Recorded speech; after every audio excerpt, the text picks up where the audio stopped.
Adani group ഉദ്യോഗസ്ഥരുമായി കർണാടകയിലെ NDA ഘടകകക്ഷിയുമായി അതിൻ്റെ നേതാക്കളുമായി മംഗലാപുരത്ത് വെച്ച് നടത്തിയിട്ടുള്ള മുഖ്യമന്ത്രി ആവുന്നതിന് മുമ്പുള്ള VD സതീശൻ എന്ന പ്രതിപക്ഷ നേതാവിൻ്റെ കൂടിക്കാഴ്ച.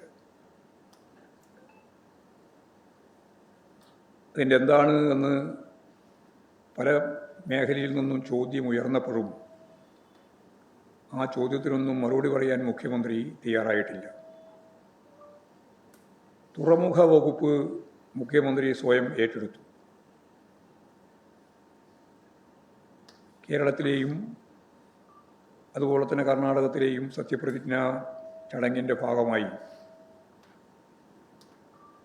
വന്ദേമാതരം ചൊല്ലിയതും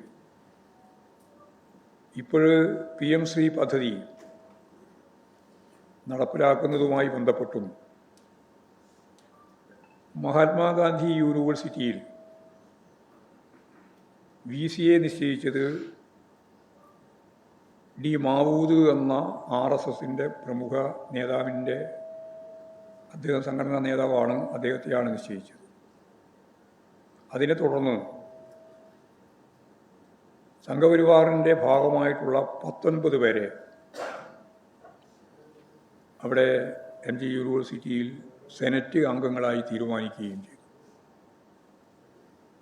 ഗവർണറുടെ ഈ നടപടിക്കെതിരായിട്ട് ഒരക്ഷരം പറയാൻ ഗവൺമെൻറ്റും തയ്യാറില്ല, വിദ്യാഭ്യാസ വകുപ്പ് മന്ത്രി പോലും തയ്യാറില്ല. ഈ കാവ്യവൽക്കരണ നിലപാടിനെതിരായിട്ടുള്ള സമീപനം ഇടതുപക്ഷ ജനാധിപത്യ മുന്നണി എല്ലാ സന്ദർഭത്തിലും ശക്തിയായിട്ട് ഉയർത്തിയതാണ്. പക്ഷേ യാതൊരു പ്രതികരണവുമില്ലാതെ, പ്രതിഷേധവുമില്ലാതെ സർവകലാശാല പൂർണ്ണമായും ഉന്നത വിദ്യാഭ്യാസം കാവ്യവൽക്കരണത്തിലേക്ക് നയിക്കുന്ന സമീപനത്തിന് കൂട്ടുനിൽക്കുന്ന നിലപാടാണ് ഇവിടെ കണ്ടിട്ടുള്ളത്.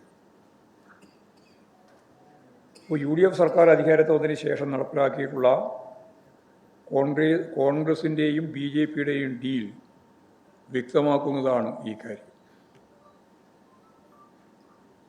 കേരളത്തിൽ 3 സീറ്റിൽ BJP ജയിക്കുകയുണ്ടായി. അതീവ ഗൗരവമുള്ള പ്രശ്നം തന്നെയാണ്. ആ റിസൾട്ട് പ്രഖ്യാപിച്ച ദിവസം രാജീവ് ചന്ദ്രശേഖരൻ എന്ന BJPയുടെ കേരളത്തിലെ നേതാവ് പറഞ്ഞത്, ഞങ്ങൾ ഈ തെരഞ്ഞെടുപ്പിൽ ലക്ഷ്യമിട്ടത് CPMനെയും ഇടതുപക്ഷ ജനാധിപത്യ മുന്നണിയെയുമാണ് എന്നാണ്.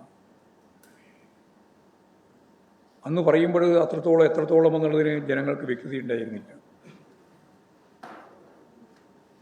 ഞാൻ നേരത്തെ പറഞ്ഞ 30 നിയോജക മണ്ഡലങ്ങളിൽ BJP വോട്ട് UDFന് അനുകൂലമായിട്ട് മറച്ച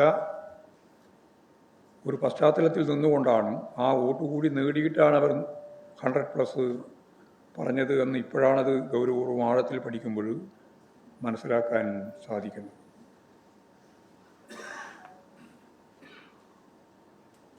ഇപ്പോൾ CPIMും BJPയുമാണ് ഡീലെന്നുള്ള പ്രചാരണം പുറത്ത് നടത്തി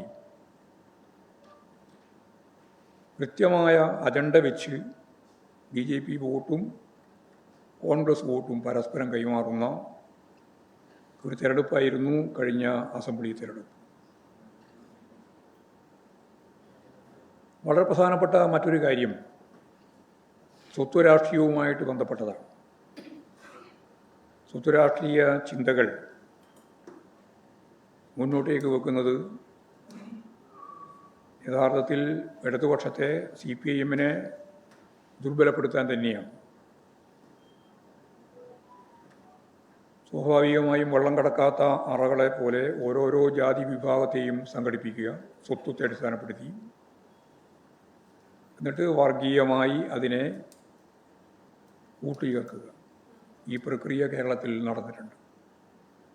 ഈ സ്വത്ത് രാഷ്ട്രീയത്തിൻ്റെ പ്രശ്നം, അതിൻ്റെ ചിന്തകൾ ഇടതുപക്ഷ ജനാധിപത്യ മുന്നണിയെ, അതിൻ്റെ പരാജയത്തെ യഥാർത്ഥത്തിൽ ഈ ചിന്തകളും സ്വാധീനിച്ചു എന്ന് കാണാൻ കഴിയും.